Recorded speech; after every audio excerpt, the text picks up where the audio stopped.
And so we decided it was best to have a special meeting. We just have to keep in mind that this evening's meeting, we're just going to hear deputations this evening. So, sorry, I guess. Can you turn my volume up a little bit? Yeah, we'll, I'm not sure if we got the ability to turn this thing up. If not, I can yell. So. Okay. I'll try and yell as best that I can, okay? Usually it's not a problem, but I'll try and do my best. Like I say, we decided to have this meeting this evening because of the interest that's been generated with respect to this matter. We have to keep in mind that this evening's meeting is simply deputations from folks that want to give us their view and their thoughts about one of these best sites, as well as we do have the folks here from Carbon Free that will also do a presentation as well. So I just want to thank everyone for coming out this evening. I know that winter is starting to set in. It was a little bit cool, so thank you for coming. And we'll try and keep this as systematic as possible. Each of the speakers will be given an opportunity of 5 minutes and to say their piece. We'll try and keep you on schedule. Sometimes I can get a little willy-nilly with the times here, and we get running over a little bit. But if we keep everybody on the 5-minute schedule, then we can we'll get out of this meeting this evening tonight as opposed to tomorrow. So again, welcome everyone. And having said all of that, we'll call the meeting to order. We'll look for a motion to adopt the agenda as presented. Moved by Councillor Shank, seconded by Councillor Hicks. If there's no further comments, questions, or concerns, all in favor of that motion? Opposed? Motion's carried. Is there any disclosure of pecuniary interest in the general nature thereof? Seeing none. First matter is items for discussions, public submissions. Council received submissions from the public regarding a proposed application under IESO LT2 for a battery storage facility on County Road 9. For those folks that have read the agenda, there is a bit of a preamble. I won't go through it just because I sometimes have a tendency of rambling on myself. But it is on the agenda, and it's for the public to see if they wish to see it. So, having said that, we do have some written comments which are included in this file and will be included in the public report, in which we'll have from staff on the 9th of December, which will be next Tuesday at a regular session of council. So. All of those things taken into account, we'll look for a motion to receive the correspondence for information. Moved by Councillor Martin, second by Deputy Mayor Calver. If there's no further comments, questions, or concerns, all in favor of that motion? Opposed? Motion's carried. Now we'll get into the meat and potatoes of why we're here this evening. We have a list of about 13 people to speak. First on the list is Doug Deeks from Carbon Free. And folks, if you want to come up to the microphone, I'll remind you that if you can speak into the microphone as best you can, that way the people at home can hear and the folks that are at the back of the chambers here can hear as well. So whenever you're ready, sir, the floor is yours. Well, let's test this there. Is that loud enough, folks? No. Good evening. Is that loud enough, folks? No. Are you just hearing my voice? Or are you? And you're going to have to yell quicker into it because we're trying to do this one. It is on. Yeah. Your Worship, members of council, staff, generous welcome to the public for attending this meeting. I do appreciate that on a Tuesday night in December, even if you didn't have plans, you've got better things to do than to be here. So I do acknowledge and appreciate you all being here to talk about this project tonight. I'm only going to take my allotment. Jessica, if you could give me the 1-minute warning, just perhaps similar to the mayor, I could have a chance to ramble on, so keep it tight. My name is Doug Deeks. I'm responsible for development at Carbon Free. With me tonight from our executive is Graham Marion. Our head of engineering is here, Megan Sammy, and representing our partner from Capstone Infrastructure, Megan Hunter, is with me tonight as well. Not with me is Chief Marikel from the Mohawks of Bay of Quinte. It is Assembly of First Nations this week in Ottawa. He may be here next week at Council. Those are the three partners to this project. Carbon Free is originating this project. The Mohawks Bay Quincy are the majority, would be the majority shareholder in the project. Capstone would be as the mature operator. Infrastructure, energy infrastructure would be the operator of the project for the term. Carbon Free would be the landowner. We're not tenants in this case. We would be the landowner for the project. Just energy projects. We've heard a lot about people have been very polite in their criticism of the project, their concerns about the project, and the suggestion that as an energy project it find a better location, and I do appreciate that sentiment. The thing is, energy projects and communities don't want energy projects. I've got 3 large solar projects. In Northern Ontario, the province has moved energy projects with preference to Northern Ontario. Well, there's communities there too, and so every project has to go through a process of working with the community that it's in, whether it's nuclear, hydro, wind, solar, and in this case, a battery project. We understand that consultation is key to these projects. These projects do have opportunity to change, and your feedback, I'm really only going to talk to the updates, even from last week, that we've made to this project, because they're material insofar as what we've heard, short of a new location, which I'm sure everyone would be most appreciative of hearing. But in this case, short of that, we've made some changes to this project, and this project will continue if it proceeds.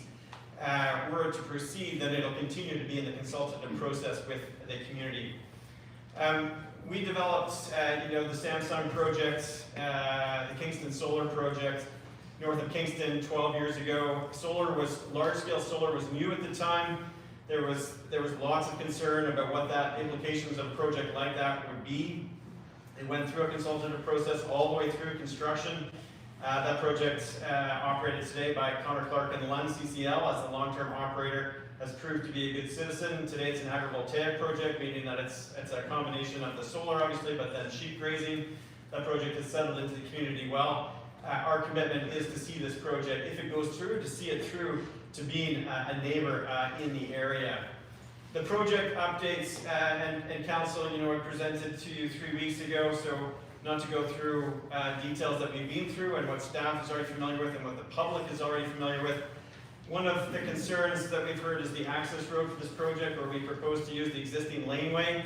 We understand that would be disruptive, and particularly through the phase of construction. There's no reason why we would need to use that access road, and so we proposed that the access road would go down the east side of the property from a separate driveway. Stay right out of the lane. It wouldn't be used for construction or for long-term maintenance access to the site. You're inside your 1 minute now, so just to let you know. I've got 1 minute left, or I've used 1 minute. No, you don't. The 30 acres, there's 30 acres of that property that border the north side that wouldn't be used by the project. We're proposing that those would be public parkland under the purview of Greater Napanee, but with the local neighborhoods consultation as what it should be used for. We wouldn't prescribe what that is.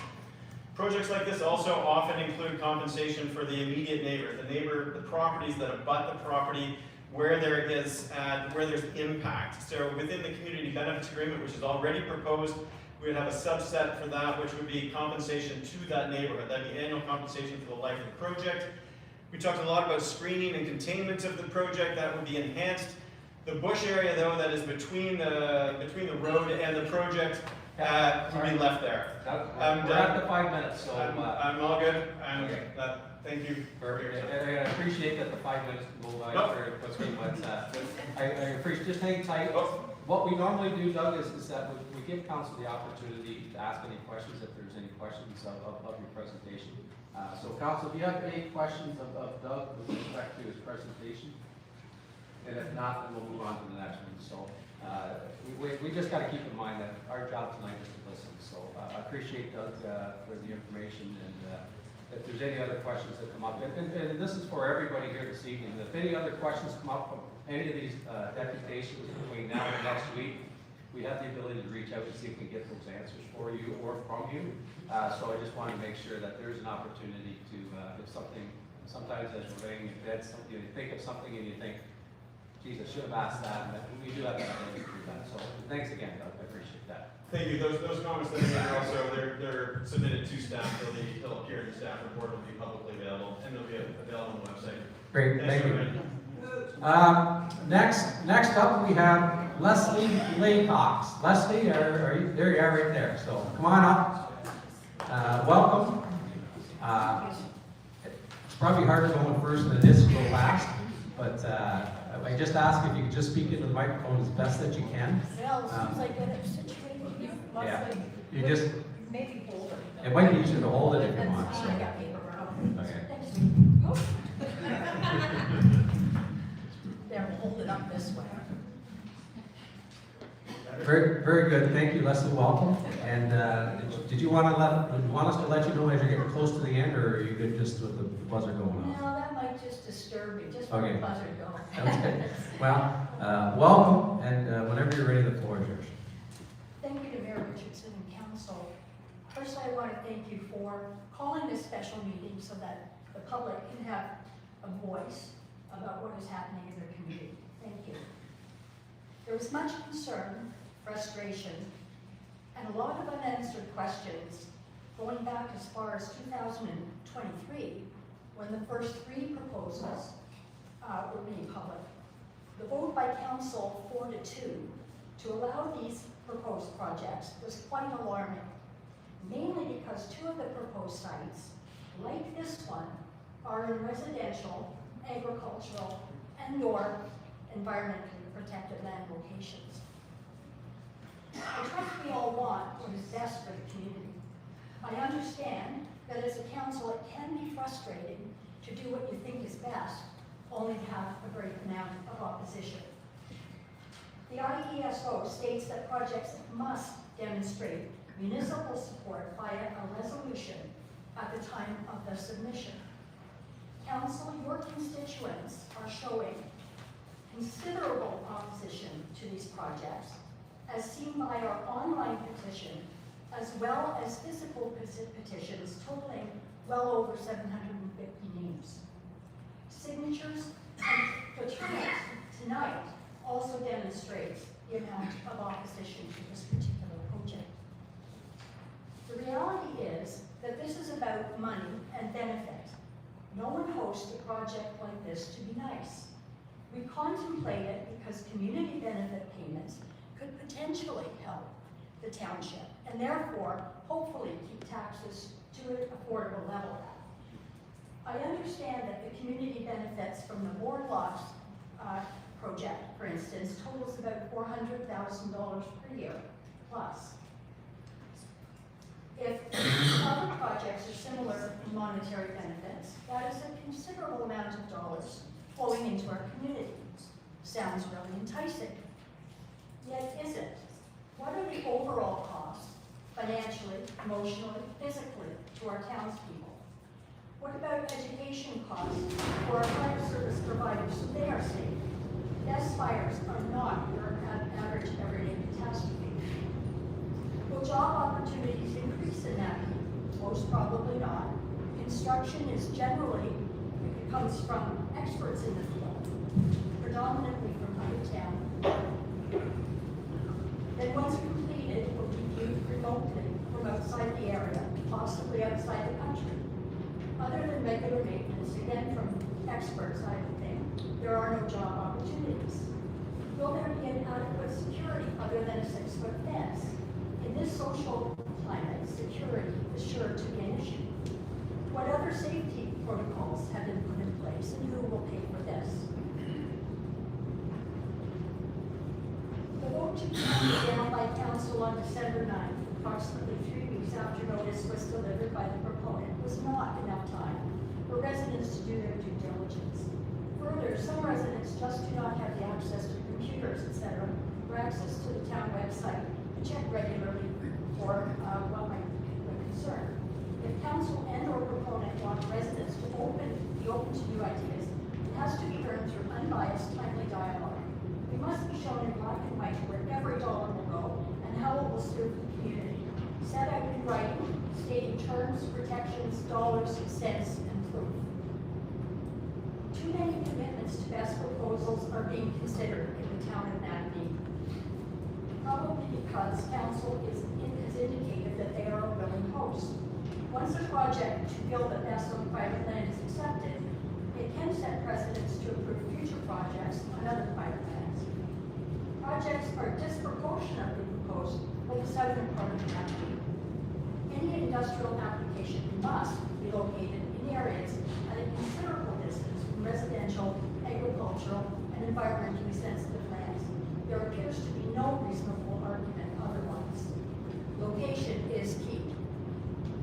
766 County Road 9 is simply not an appropriate location. The environment within the County Road 9 North Shore and River Road Peninsula is an extraordinary combination of productive agricultural land as well as natural forests and meadows, the latter harboring countless wildlife. Situated on a unique geological karst formation, creating surface and underground features such as sinkholes, caves, and underground streams that pose potential catastrophic risk of leaching to porous substrata, contamination to soil, well, and local water supplies. Although the risk of fire or explosion is extremely low, the impact to residents should a disaster happen has great impact. Several documented fires. Sorry to interrupt, Leslie. We've got the 5 minutes, so. Okay, Yeah, thank you very much. I know it goes very quickly, but you did a nice job. I thought you were going to get to the end of it, so thank you. Just hang tight. And it is on the website if anyone wants to see the end of the deputy. Okay, perfect, thank you. Just hang tight, we'll see if we have any questions for you. Council, do you have any questions of Leslie with respect to her presentation? Seeing none, thank you again, Leslie, and we'll move on.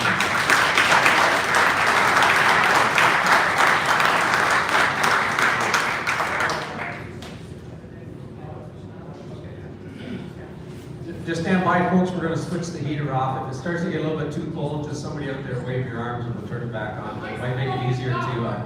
Sorry? The microphone is not working. You can't. Let's give everybody a voice. Maybe Well, we should ma'am. let's use your microphone. More than welcome to. If we can switch the microphones, I think it may be just that you have to talk directly into the microphone. So, Let's do it. next matter is, or the next person up is Emily Keenan. Do we have an Emily Keenan here?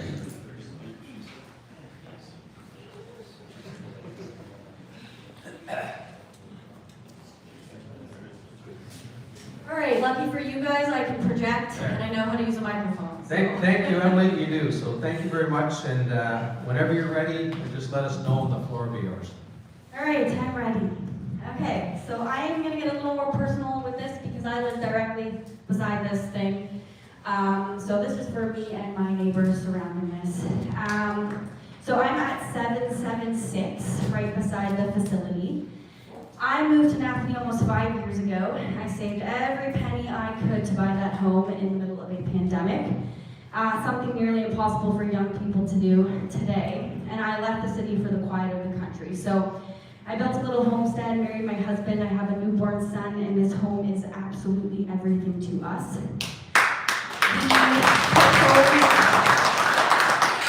The proposed battery storage plant would sit literally right beside my house, and I need you to understand that this would devastate my livelihood and the lives of my closest neighbors. That might sound dramatic to you guys on paper, but for us it is not an exaggeration, it is our reality. Our small community isn't made up of big corporations and deep pockets, it's made up of 3 families with small, hardworking businesses surrounding this thing. Dean and Jen and the boys who live directly beside this property, they have their own business. We have Amy and her beautiful horse boarding farm. She works so hard.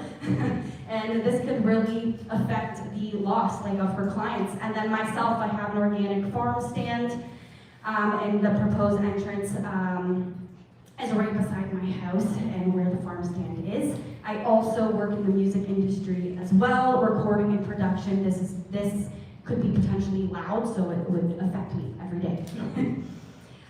We are all aware of the potential risks and what this site could bring, so we know we have risk of fire, contaminated runoff, bright lights, sound, humming, heavy traffic entering in and out of a pretty bad corner. We regularly have cars in our ditch that we are peeling off of our grass there. So it's a dangerous area for residents and workers, and for anyone on this stretch of County Road 9. Having traffic held up on this corner due to large vehicles going in and out would be an absolute disaster, I can tell you that. This laneway is a part of our daily lives. My neighbor rides her horses there, her clients ride her horses. We use this trail to walk on. There's kids at play. And then of course this facility is supposed to really go directly beside Amy, my neighbor, her house, her horse farm, and the quarry. So there are health concerns too. I have severe allergies and asthma. Noise and dust from the construction and ongoing traffic would be a constant problem. They said to control the dust, they will use a truck with water each time a vehicle goes through this laneway, which I highly doubt would happen. I have livestock, so my livestock dogs will be stressed out, barking nonstop. This is going to disturb my family and my neighbors all around me. They already do. The runoff concerns are serious. Every spring and fall, we have water funneling through our property like a waterfall onto my property and Amy's property. So any contamination is going to go into our property. Fire risk terrifies me the most. A fire here surrounded by brush would be almost impossible to contain. And when I spoke to the team, they could not guarantee safety. They told me there's always a small chance, and a small chance is not something I'm going to sleep beside at night with my family. They told me these are new batteries, supposedly better, but they haven't been tested at scale. They said quite plainly that we would be one of the first, and I'm not willing to be a trial for this project. Lastly, I want to mention that a part of this land is protected conservation area. The company claims that they did not know this, but it is in the ad that was taken down. And actually, when the company showed up at my door, it seemed as if they had questions for me. It seemed like they couldn't answer my questions clearly, yet alone even know where they were building. And the man at my door had the map right in his hand. So, I mean, most of these people I've spoken to seem completely clueless and unprofessional when it comes to answering questions, and that terrifies me. Lastly, the financial impact. My property value will drop, my insurance will rise, and I will be left holding the cost, not the company building the project. Council members, please understand how deeply this affects real families. This isn't just about land use. It's about our homes, our health, our safety, and everything we've worked so hard to build. Napanee is a beautiful growing town with so much potential. Let's keep it that way. Please protect our community, please protect our home, and please do not allow this facility to be built beside my house. Thank you so much for hearing me.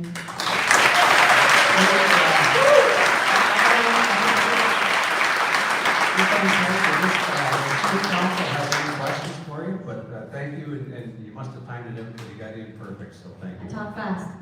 Just hang tight, Emily. Council, if you have any questions about everything? Seeing none, thank you again. Next up, we have Ruth Spazarski. Yep, come on up, ma'am.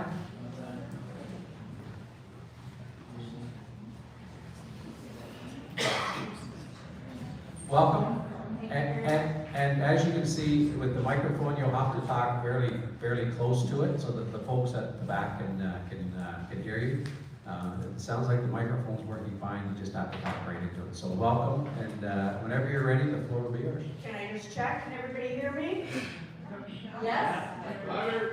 Okay, thank you Mayor Richardson and Council for your valuable time here this evening, and thank you to everyone who showed up tonight to support us. My name is Ruth Spazarski and I live on County Road 9.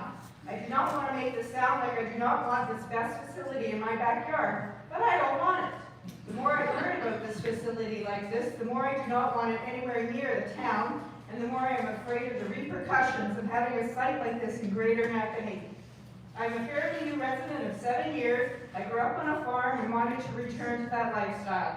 Personally, I suffer from severe reactions to exposure to environmental toxins, including chemical smells, and my husband and I moved here to a more rural residential area in order to improve my health and to mitigate my symptoms by reducing exposure to environmental toxins. I have concerns that this facility will detrimentally affect my health on an individual basis as well as that of my neighbors. We can all hear me?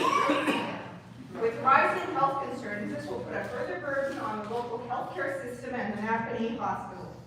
I have many questions about this proposed facility, which I forwarded to your offices in an email. We found out about this proposed facility in a handout not addressed to anyone in particular from Carbon Free that was left in our mailbox a few weeks ago. Before that, we had no idea that this was going on across the street from us.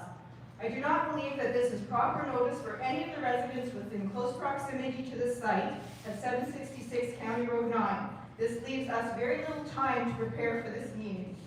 I'm concerned with the safety of a site like this. I'm concerned with the environmental impact of a site like this.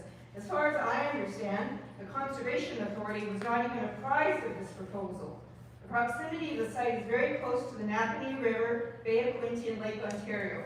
There's risk of contamination of our waterways, our fish, our wildlife, our vegetation. What I've been told by Carbon Free, this is a 75-acre parcel of land, in the back 25 acres, 19 football fields will be used to locate the approximately 100 or more containers which will be holding batteries for storage. What is stopping Carbon Free, the preliminary developer, from adding more storage containers to the other 50 acres? Carbon Free has never built a battery storage facility before. Will they be practicing on us? I understand in the construction phase of this facility there will be more noise and chemical smells and disturbances to our peaceful lifestyle in this area. Upon completion, there will still be noise from equipment to keep the 100 containers climate controlled, light pollution, etc. This is an unmanned site. Who will be monitoring this site on a daily basis? I'm concerned with the possibility of an explosion and fire. What would the evacuation plan look like? Does our town have the facilities to deal with a site like this? Does our town have the manpower? Is there a plan for containment? Is there a suppression system? This site is being peddled as green energy. This site is not a green energy source. It does not produce any energy. All it does is store the energy and use the energy to keep the containers climate controlled. There are no local jobs being created. This site does not add anything to our community, and most of us do not want to live near one of these sites. It will affect the prices of homes as well as deter people from living here. When this site has run its course, the money is made, the developer is long gone, who is left with the cleanup? This proposed site will affect our quality of life, our health, and our home. Our home and our town should be a safe environment to live in. Thank you.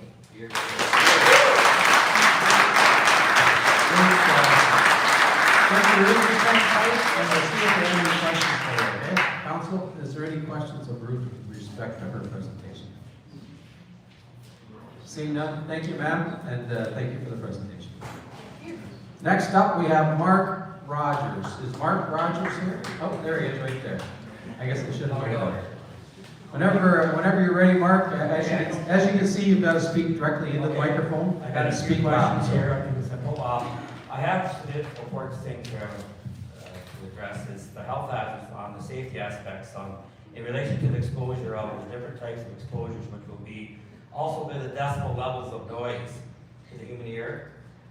Also the effects of the environment to the surrounding area of nature, the decibels of noise and any sound, and like do affect these things to the birds, to the animals in the area. Also geographically, dealing with the ground, with groundwater, and a lot of people don't realize that 75% of the water we drink does come from the groundwater into our wells. It doesn't come right from actually being given into the well. And also, will this company be using the existing wells that were there before, or will they be drilling more wells? Or will they be looking at the avenue of going down with the ditch and going to get the water source from the Napanee River? And last is the warnings. And warnings is to the effect of this, we have in the area when we're addressed, as we know up the road, there's a lot of people that have hearing aids. So when it comes to the warning aspects, will it be like a flash on your phone, like when there's an alert when something goes missing? Or will it be alarms when certain pumps fail to go off in the neighborhood? And these are my concerns to be addressed as to how their plan is to evacuation if it was to take to that point. And also with the groundwater is a big concern out here. In this area now, because I've been out here, we had our house built in 1968 in the Rankin's Corner. We've seen over 110 houses and probably triple that now out there. We are all concerned with our water levels and the healthiness of our water and the environmental, and the big thing is what side effects can this have on our area where I live. Thanks. Great, thanks, Mark. Just hang tight, we'll see if we have any questions for you. Council, is there any questions for Mark? Nope, seeing none, thank you, Mark, appreciate it. Next, we have Tim Weinhardt. Tim Weinhardt.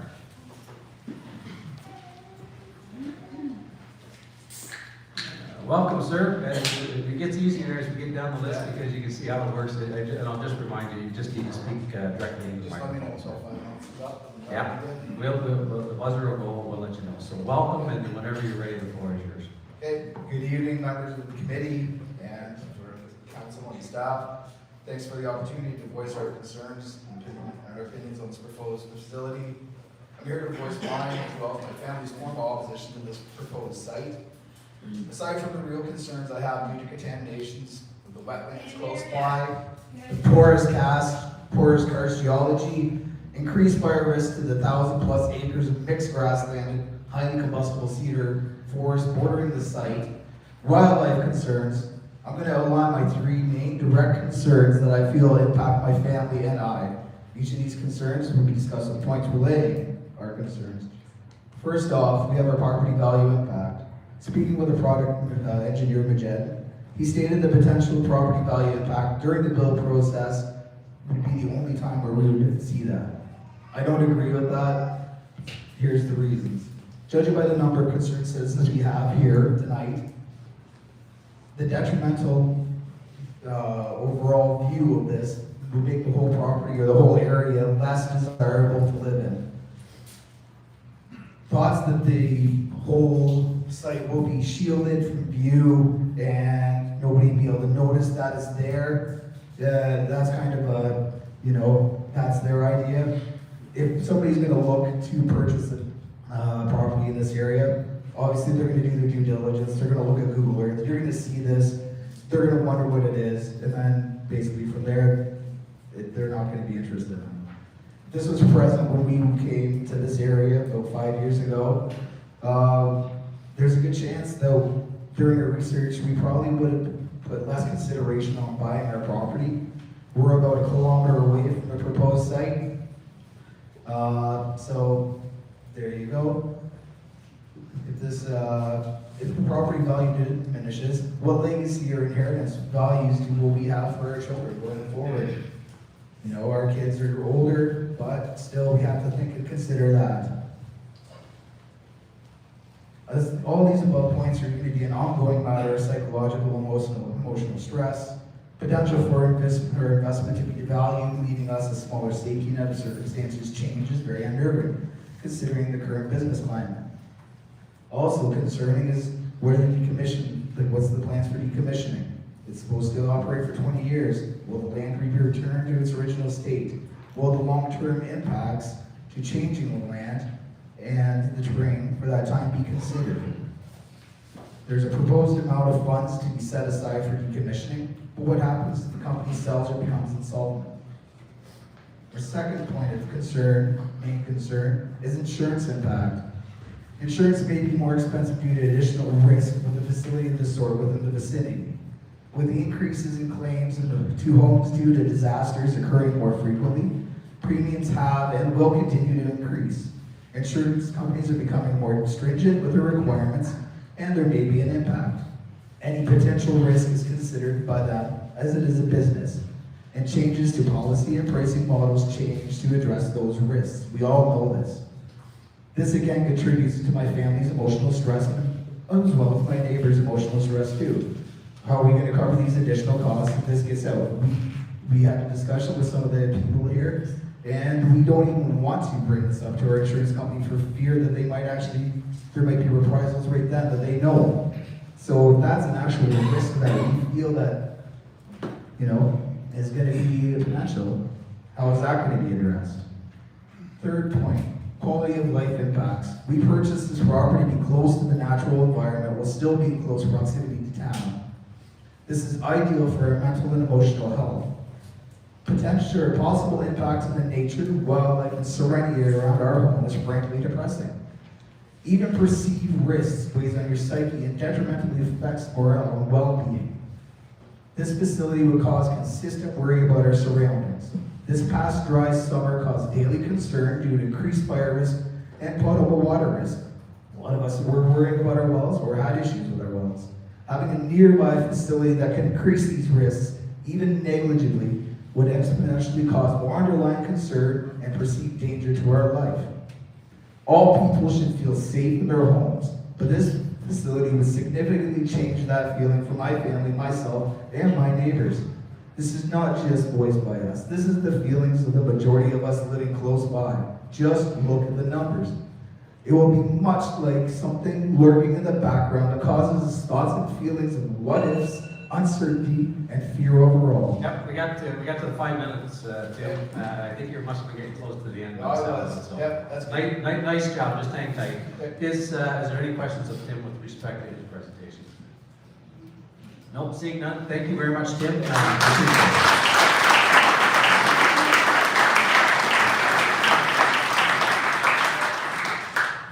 Our next deputation is Amy Simpson.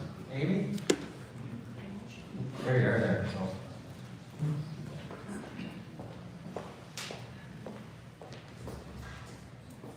Welcome, Amy, and I think you know the drill by now, and if I can just give you any advice, just talk directly into the microphone, and it seems to work a whole lot better. So welcome, whenever you're ready, the floor is yours. Okay, thank you. Good evening, Mayor, councilors. My name is Amy Simpson. I live at 804 County Road 9. Tonight, I'm not here to repeat technical facts and data. I'm here tonight speaking to you not as a line on a map, not as a property owner, but as a single mom of providers, and someone who's fighting for a very place that keeps my family, my horses, and my livelihood alive. Sorry. Please understand something. This proposal's not happening somewhere out there. It's happening right beside my home. It's happening right beside my child's play space. And the quarry she spends her summer days swimming in. It's happening beside my horses who depend on a calm, steady environment to stay safe. It's happening beside my border horses' home, who they trust me with their animals that they love like their family. And importantly, it is happening beside the water source that sustains all of us. My farm is not a business that I can just relocate. It's not a hobby I can simply adjust. It is my life, it's my everything. I have worked for it. This project threatens it in a way that no document, no consultant, and no glossy presentation can erase. I've seen the data, I've read the reports. None of those reports talk about what happens when a child wakes up to an industrial noise where there used to be quiet mornings. None of them talk about what happens when a horse, an animal that can injure itself and anyone around them in a single moment of panic, reaction to vibration, humming, or sudden disruptions. None of them talk about having to evacuate your family, your pets, your livestock, when this thing catches on fire. None of them talks about what happens when a mother has to look at her child in the eye and say, I fought for your home, but no one listened. You cannot come and stand in my barn. You cannot feed the ground we depend. You cannot feel the ground that we depend on, and you cannot hear the stillness we live in every day, and then tell me that facilities does not change anything, because it changes everything. If something goes wrong even once, we are the ones living closest to the consequences. Not the developers, not the consultants, and not the shareholders. It is us. It is my child, it's my animals, and it's my farm. It's not acceptable, it's not reasonable. It's not responsible planning for a rural, agricultural, family-based community. I'm asking, no, actually I'm pleading, that you put your people before the industry, that you put safety before convenience, and that you put real lives ahead of the corporation's bottom line. I'm not anti-progress, I'm pro-community, I'm pro-safety, and I'm pro-common sense. Some locations are simply wrong. This location, beside homes, beside livestock, beside a water course, and a spring-fed quarry, on top of environmentally protected land and fractured limestone, it's absolutely the wrong place. I'm asking you to hear me and to understand that approving this project means changing the life that we built through the years of hard work, sacrifice, and love. Please do the right thing. Protect our homes, protect our rural community, and protect the people who would actually have to live beside this project. Thank you.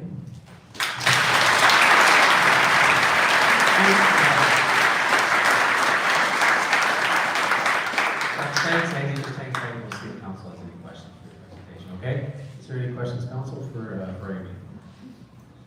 Nope, seeing none, so thank you very much.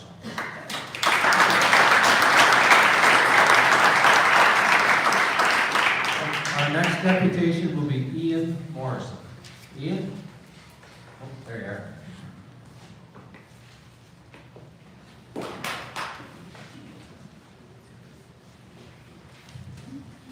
Welcome, Ian, and like I say, it's easier the further down the list you go, so I just ask that you can take the mic out of there if you want, if it's easier to hold it, but you have to speak directly into it so the folks at the back can hear. So whenever you're ready, the floor will be yours. I'd like the 1 minute heads up, please. Yeah, and we'll give you a minute heads up then, yeah. Good evening, Mr. Mayor and councilors. Off the top, if you do not approve the bid submission next week, it goes away. There are 3 points I'd like to make this evening. Point number 1, the timing. There is no gun at the head of council. The timeline for this decision is ludicrous. The first council heard of this was November the 4th. 4 weeks ago today, 5 weeks from the date for voting on the future of Napanee. That's an unreasonable request. The reason for the short timeline is this must be jammed through before anybody notices what's going on and has time to put up significant opposition. Point 2, our council members are under attack. Best proponents prefer rural areas for several reasons. Lower land costs, easier access to hydro corridors and transmission lines, limited staff capacity to analyze complex proposals, and lower likelihood of organized opposition. Sorry to disappoint the folks at Carbon Free, but I'm proud to say Napanee is organized and in opposition.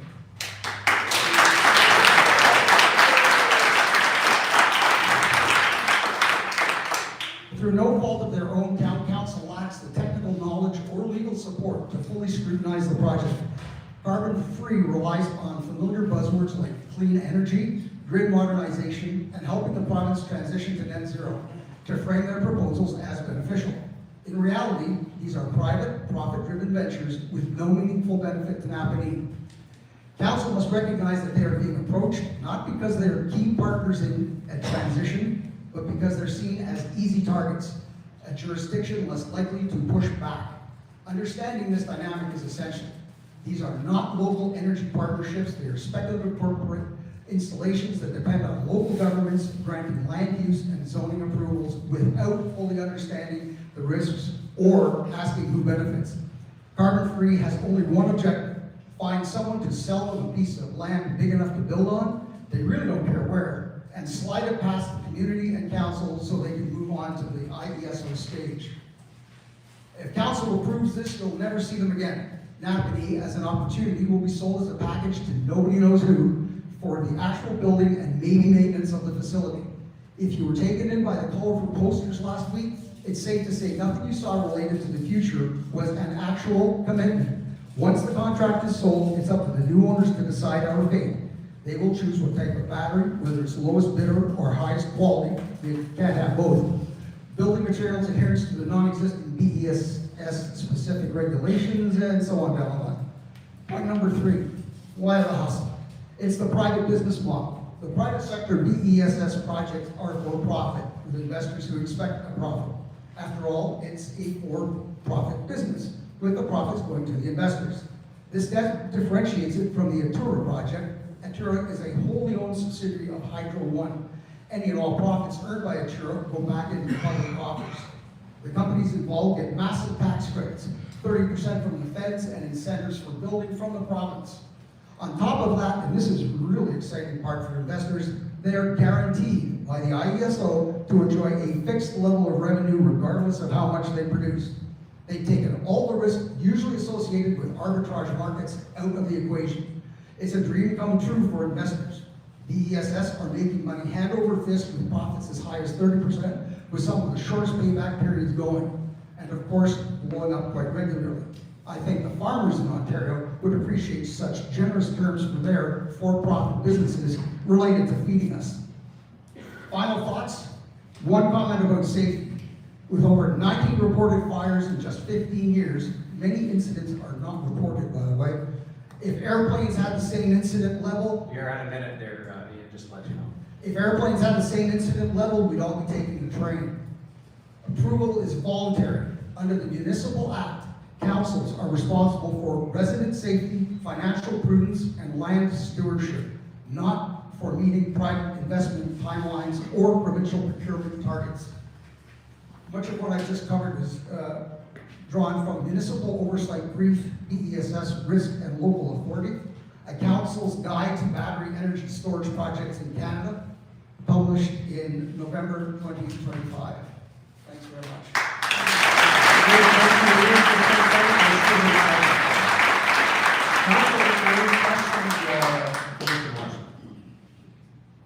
Seeing none, thank you, sir. I'll get you copies of both of these. Great, if you send it to Jessica, you can do it. Next application is Anthony Licata.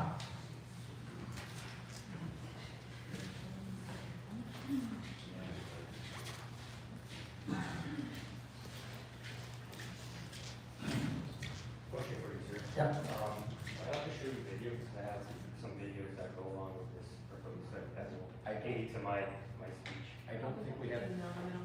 We have to get, okay, I'll explain it. If you do your presentation, sorry, folks, if you do your presentation, Anthony, and then email the stuff that you want to email, and we email it to the Madam Clerk, or you can email directly to me, and I get it to Madam Clerk. Okay. So, welcome. Whenever you're ready, and like I say, you have to speak right directly into that microphone, so you're more than welcome to take it off the stand if you want, or if you just want to lean into it, that's great too. So, welcome, and whenever you're ready, the floor is yours. All right. Good evening, my name is Anthony. I live at 776 County Road 9, property adjacent to the proposed project. At 23, I left my family and friends behind in the city, quit my lifelong career, took my girlfriend, now wife, with me to find peace in the country. I actually proposed to my wife in a backfield next to this proposed site. The reason I'm up here tonight is because I'm an industrial electrician, and I worked on battery projects and at power plants before. I know all the ins and outs. I know how stuff like this gets constructed. The heavy equipment being used in projects like this all leak hydraulic oil. They leak diesel during fill-ups. They have diesel heaters on the side that leak.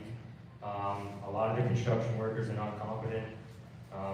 So, in the video I'd like to send you guys, the way that this property is situated on a slope, there's about, during spring frost and winter melt, about 6 to 8 inches of water that flows from that property onto mine and causes white caps. It's so heavy. I have livestock, I have an organic farm, and I feed my family with the sheep that I raise and the eggs that I produce. So all that diesel and hydraulic oil leaking from that land, whether they don't decide to use that road or not, it's the way that the land sloped, all falls on my property and my neighbors. The video will show you that. It's above my ankles. A lot of people have talked about the new battery technology being used here and us being guinea pigs. That was something that was brought up the other night.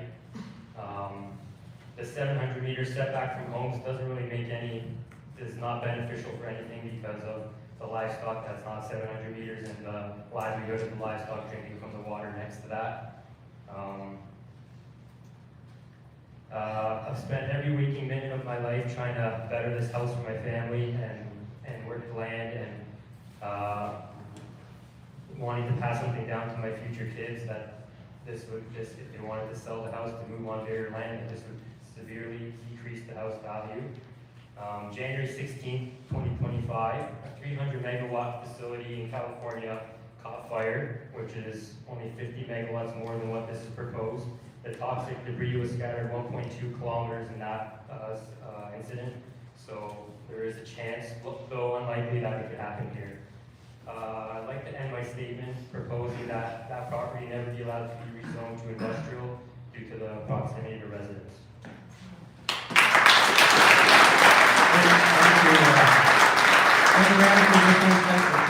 See if council has any questions. Council?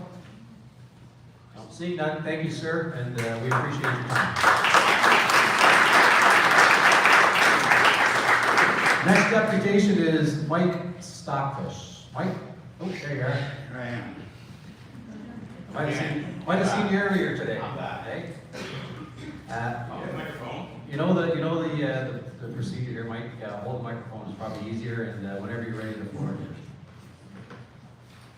My name's Mike Stockfish, and I live at 2069 County Road 9. And this is just a summary of my written submission. Let me start by saying that I'm not challenging the role that BESS plays in the province's energy strategy, but believe there's a need to carefully consider where these facilities are located, and I also question the town's overall commitment to hosting them. First, I want to state, with respect to this particular proposal, that I'm in opposition to it for a whole bunch of reasons, of which most have already been stated, so I won't repeat any of those. I'd also mention that Council has already passed 2 resolutions for BESS proposals in this round, and they account for, if approved by the ISO, 83% of what the whole province is looking for in terms of storage capacity. To me, that just seems unreasonable that one municipality that accounts for 0.12% of the population would take on that responsibility. It's Council's duty to assess each BESS proposal, considering the impact on those most affected, and we're hearing from them tonight. It is these residents that will accept the risks associated with living near a BESS. You've already heard your concerns. I would add to that Carbon Free's lack of experience in the BESS storage space also adds uncertainty and risk to this particular proposal. Further, the lack of transparency and the compressed timelines is problematic. It appears that the company has taken a minimalist approach to communicating with residents with the objective of avoiding public scrutiny. The Ontario government has publicly stated that any project should have the clear support of the local council, which is you, and that the community would host the facility willingly. Supporting this project, knowing that residents have not been well informed, and in light of the pushback that we're seeing here today, it would be irresponsible to support this particular project.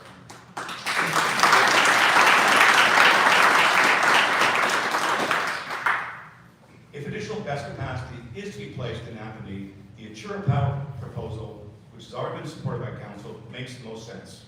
It provides safety and security protocols to effectively manage and mitigate all risks, including fire. In addition, profits generated by Adjourn are reinvested directly back into improving Ontario's energy sector as compared to the private sector entities. Ultimately, there's one taxpayer in Ontario. My second concern is that Council continues to make critical decisions regarding the energy sector without providing detailed reasoning to support its actions. This puts into question whether the community is willing to host BESS. To address this, Council needs to engage the broader community through a formal consultative process. An important outcome should be a set of mandatory criteria that future proposals must meet before Council will consider providing support.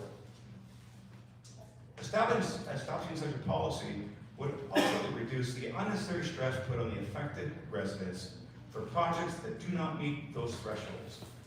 So people here today who have talked about the level of stress they've gone through, we've gone through it. You can avoid that happening. If the project doesn't meet those standards, it doesn't even get to this stage.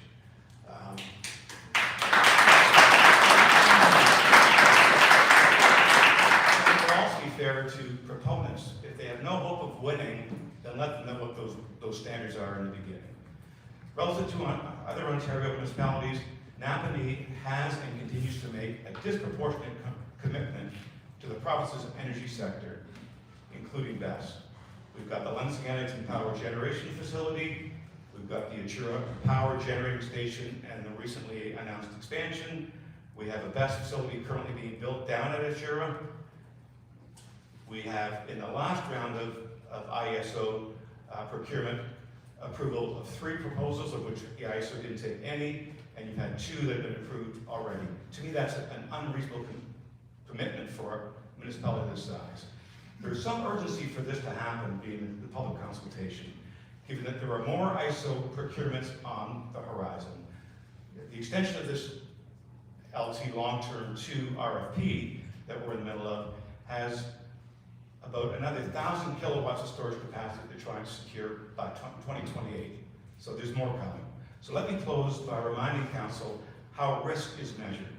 Risk is calculated by multiplying the probability of an event happening times the impact if it were to occur. Even though the risk of best fire is small, the impact if one were to occur would be very high and could be described as problematic. Perfect.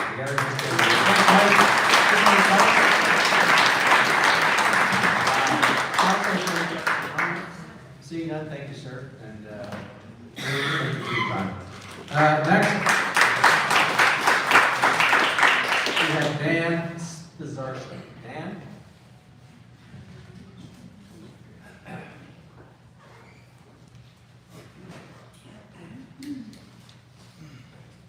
Welcome, sir. Like I say, if we could just get you to move the microphone up close to your mouth there so that the folks in the back can hear. And whenever you're ready, the floor will be yours. Check, check. Hi, my name is Dan Spizarski. I am no public speaker and I hate talking in front of a crowd because I get very nervous. Probably like most of you here tonight, but we have to be here loud and clear. I will do my best. So here we go. I lived in Toronto all my life and worked very hard as a construction worker. My wife and I moved here 7 years ago, decided to move to a rural area because she grew up on a farm and enjoyed the peaceful lifestyle out of the city, and we chose Napanee. We came to Napanee because we looked around and this was a real nice place. We wanted to get away from all the noise and pollution. What I didn't know was the small towns like Napanee get targeted by big corporations to use our properties in Napanee for battery storage facilities and say it's safe. When we know in California there are fires and other issues from these battery storage facilities that do happen. These big corporations try to convince the town council and people that live here that the battery storage facility is a good thing until it's not. This facility should be on some type of industrial land, not plopped in the middle of a field close to a hydro line. The big problem here is that money talks, and these corporations have the money and know anyone in town, have the money, and now anyone in towns can be bought for a price.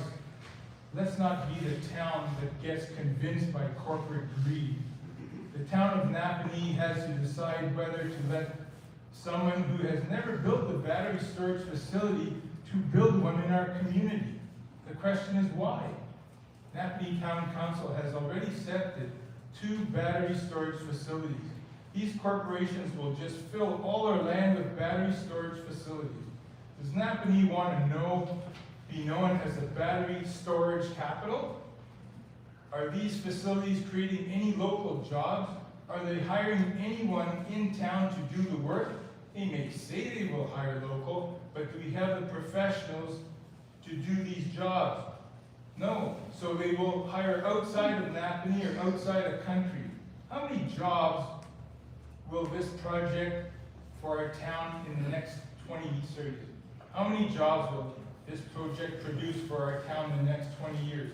Does anyone know the answer? Yes. Zero. Yeah, zero. Zero. That's what we're going to get out of this. 0 jobs. How is this helping anyone in our town to survive?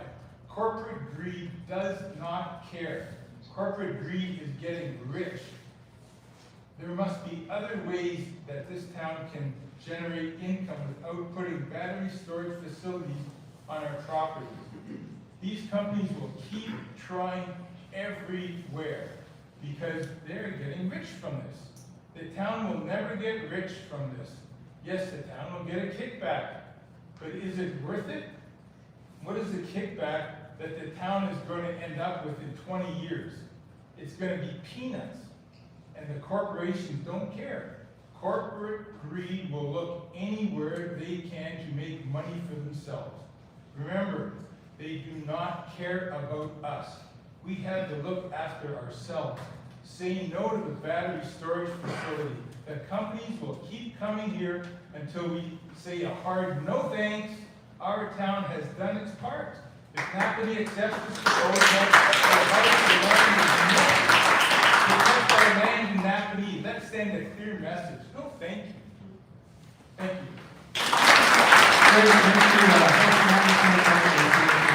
If there's any comments or questions from council. Seeing none, thank you, sir. Thank you for your time. The next deputation is Dean Jeffkins. Dean Jeffkins? Welcome, sir.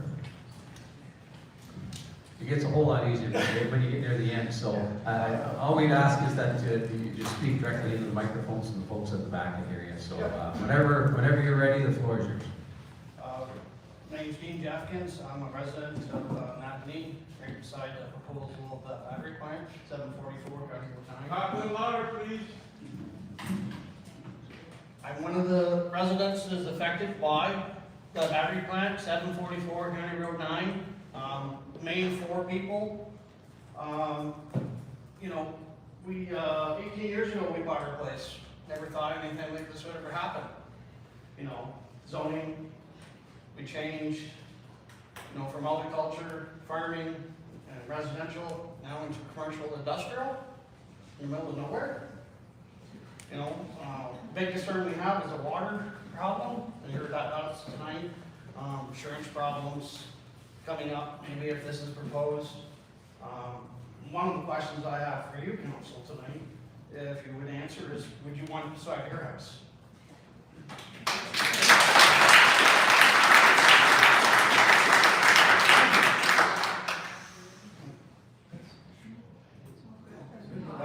We're not here to answer questions, we're here to listen to the folks.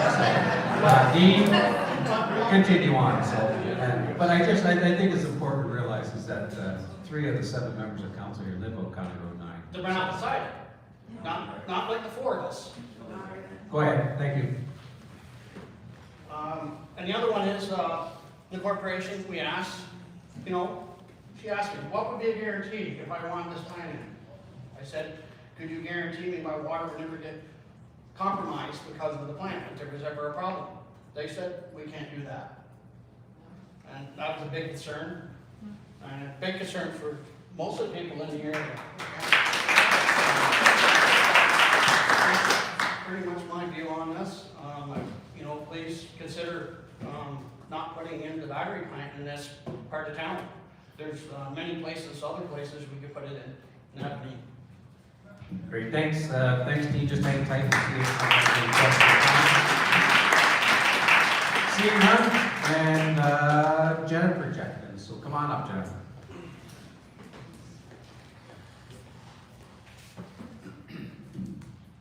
Good evening, council and community.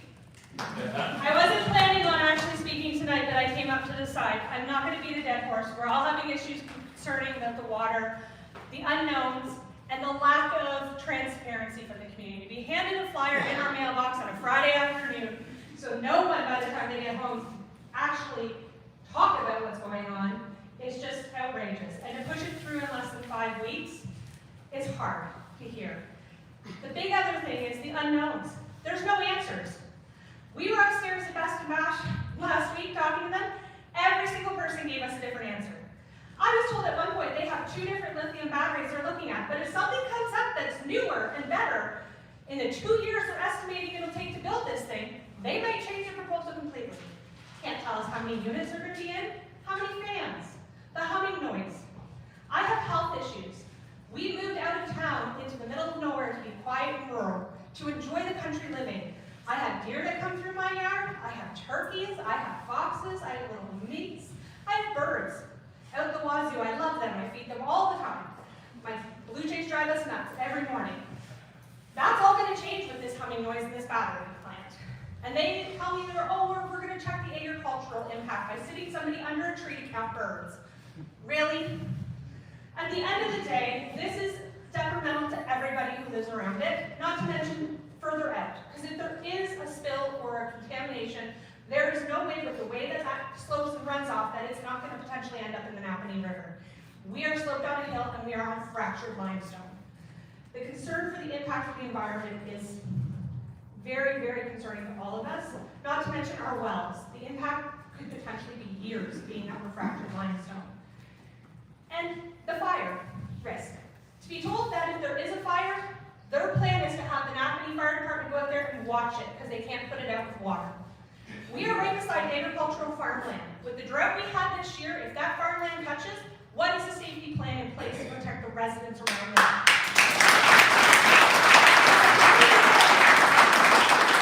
Napanee is a horseshoe. County Road 9 is a horseshoe.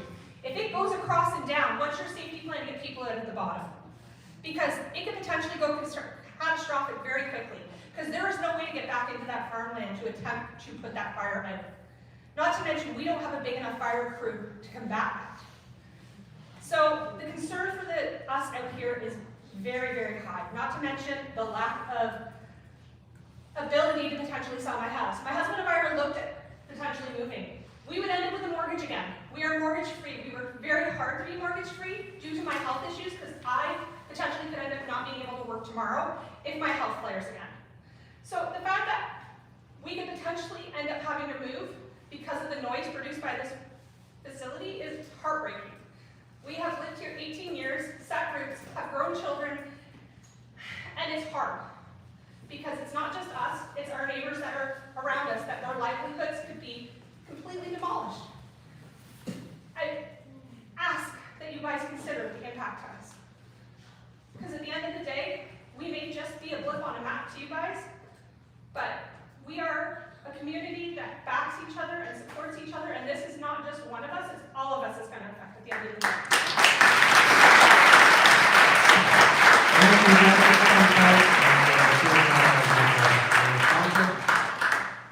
Seeing none, so thank you again, Joe. That rounds up the deputations that we have this evening. Just to let folks know what's going to happen next. Obviously, we were going to have a discussion at a regular session of council next week, next Tuesday. Obviously, we've received numerous pieces of correspondence from some of the folks that are here this evening, some folks that couldn't get here this evening, and then maybe some folks that will do any deputations as well. So we've got a bunch of things that we have to obviously just give me a second. So we've got a bunch of things that we have to obviously go over, and we do have the ability to if there's any questions that come out of going through the plethora of information that we have, that we can reach out and see if we get those questions answered. So, sir, sorry, what? Yeah, I was under the understanding that anybody could get up and speak. You didn't have to be on the list. No, what we did was we had a list at the back of the room so that when you came in that you signed up. There was somebody there when I came in. Yeah, we kept the list at the door at 7 until 7 o'clock when we Okay, started the meeting. So.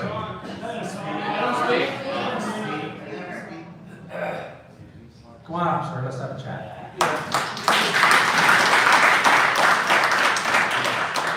First of all, we've got to get your name. Larry St. Croix. Larry St. Croix? Yes. Okay.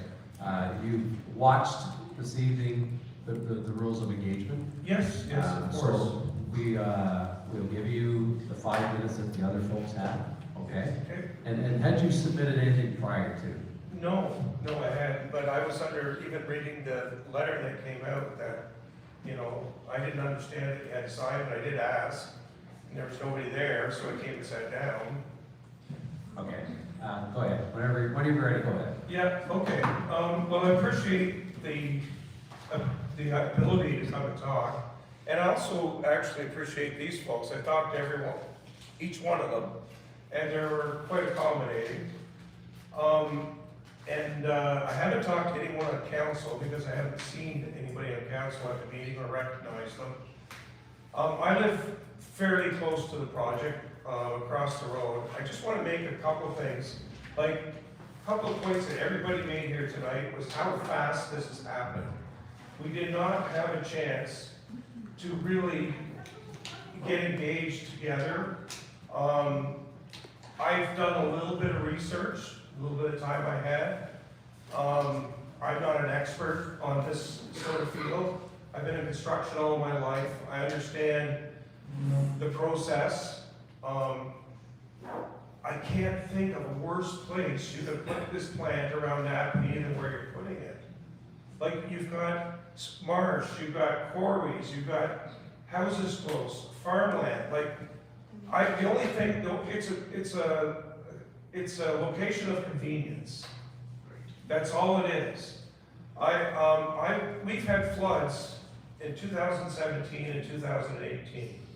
My property doesn't normally flood, but in those years, there was rivers coming down my property, from across the road, and it took out, I've got a boat launch at the back of the property, it took the boat launch, washed it right out, so I had to fix it. So the runoff is gonna come no matter what. And one gentleman here touched on risk, like we're getting risk mixed up with potential. I just want to make sure the council understands that. The potential is low for a fire. The risk is massive if there is a fire. Like, the little bit of reading I've done online, a lot of jurisdictions now that have had problems with these facilities, they're asking for an 8-mile evacuation area. So they look at, we put this best plant here, we have to evacuate, we may have to evacuate within an 8-mile radius. 8 miles is approximately 13 kilometers. Downtown Napanee is 5 kilometers from this. Probably less than that. Is the whole town of Napanee been considered that might have to be evacuated? Like, has anyone considered that? It's impossible. The fire department here is not equipped for that. And the fire, if there is a fire, these are all heavy metals. It's not like a grass fire or a house fire or anything like that. There's a heavy metal, so basically you can't put it out. So they do try to wash down everything else around it so nothing else catches fire. The fire truck's going to stick their hose in the quarry, guaranteed. They're going to run into water, whatever they came with the truck. Then they're going to go from the quarries, and then they're going to flood the land, and that water's going everywhere. But as others have said, it's the way it's flowing. So the last point I want to make to council is, I bought the property I bought in 2015. I tried to get it divided so I could build a house on it. It took me 3 years through this council, maybe not you people, but through the town council, to be able to build a house. Yet they can build the best plant in months. Like, I had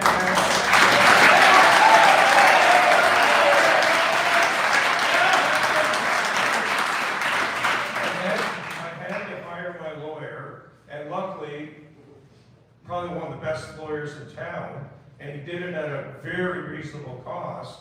But you just shouldn't have to do that to build a house. But it takes that long to get a property divided to build a house, but you can put a facility like this in a place where it should never be in months. It just doesn't make sense. The last point I want to make is Picton had one of these. The Picton Town Council rejected it.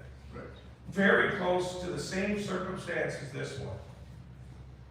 There's, like, I just think you, as our council, you need to take a look at why they rejected that one. Because it's very close to watersheds. Great, thanks, thanks Larry. We got the time.